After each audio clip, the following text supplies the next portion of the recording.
Rolls Royce दुनिया भर में अपनी लग्जरी कारों के लिए मशहूर रहा है। इस कंपनी की स्थापना सन 1904 में चार्ल्स और हेनरी रॉयल्स ने की थी। इन दोनों ने एक साथ मिलकर कारों का निर्माण और बिक्री शुरू की, जिसके बाद कंपनी का नाम रोल्स रॉयस पड़ा। सन 1920 में दुनिया के नक्शे पर ब्रिटेन का परचम बुलंद था और साथ ही ब्रिटेन की सबसे मशहूर कार निर्माता कंपनी रोल्स रॉयस का भी खासा रुतबा हुआ करता था। लेकिन एक भारतीय राजा की शान में गुस्ताखी उस वक्त की दुनिया की सबसे बड़ी कार कंपनी को भारी पड़ी, जिसके बदले में इस कंपनी की न केवल किरकिरी हुई बल्कि उन्हें लिखित में माफी भी मांगनी पड़ी। ये वक्त था सन 1920 का, जब इंग्लैंड की सड़कों पर अलवर के महाराजा जयसिंह प्रभाकर घूम रहे थे।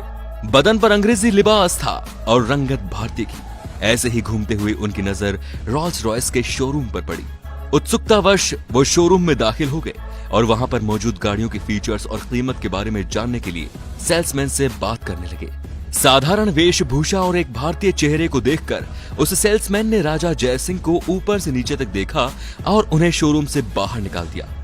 शायद उस वक्त सेल्समैन के दिमाग पर ब्रिटेनी हुकूमत का नशा रहा होगा, जो एक भारतीय चेहरे के पीछे छिपे महाराज को न पहचान सका।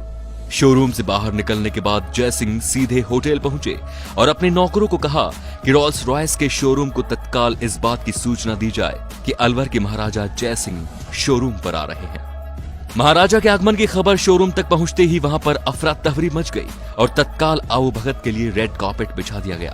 दिए गए समय के अनुसार जयसिंह अपने शाही लिबास और जेवरातों को पहने हुए शोरूम पर पहुंचे। बेशक उनकी मुलाकात उस सेल्समैन से भी हुई थी, लेकिन उन्होंने बस शोरूम में मौजूद कारों के बारे में पूछताछ की। उस वक्त शोरूम में केवल 6 कारें मौजूद थी। जयसिंह ने सभी 6 कारें तत्काल खरीद ली और उनकी कीमत नकद और जेवरात में चुकाई। जयसिंह ने कारों की कीमत के साथ साथ उनकी डिलीवरी चार्जेस का भी बखूबी भुगतान किया। कारों को खरीदने के बाद महाराजा जयसिंह वापस अपने वतन लौट चुके थे। रोल्स रॉयस की सभी 6 कारें भी कुछ दिनों बाद भारत पहुंची और उन्हें महाराज के महल में लाया गया।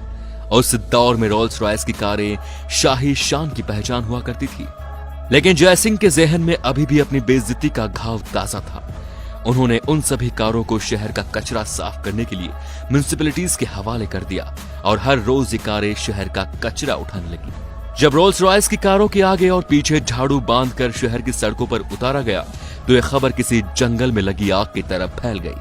बेशक इसमें वक्त लगा होगा, लेकिन इसकी तपिश ब्रिटेन तक भी पहुंची।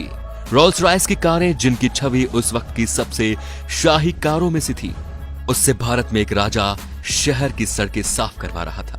इस खबर से रोल्स रॉयस की छवि भी धूमिल हो गई और बाजार में भी उसे तगड़ा झटका लगा। साख के साथ शेयर भी गिर चुके थे, जिसके बाद कंपनी ने राजा जयसिंह को एक पत्र लिखकर उनके सेल्समैन द्वारा किए गए बर्ताव के लिए माफी मांगी और उन्हें 6 और रोल्स रॉयस कारें मुफ्त में देने की बात कही।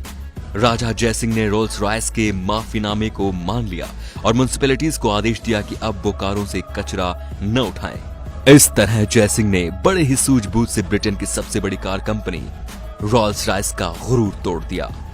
तो दोस्तों, भारतीय राजाओं के शौक और रुतबे के आगे कोई कुछ नहीं। महाराजा जयसिंह ने अपनी बेइज्जती का बदला कुछ इस प्रकार लिया कि रोल्स रॉयस को घुटनों पर ला खड़ा किया। आज भी यह कहानी सुनकर हर भारतीय का सीना चौड़ा हो जाता है।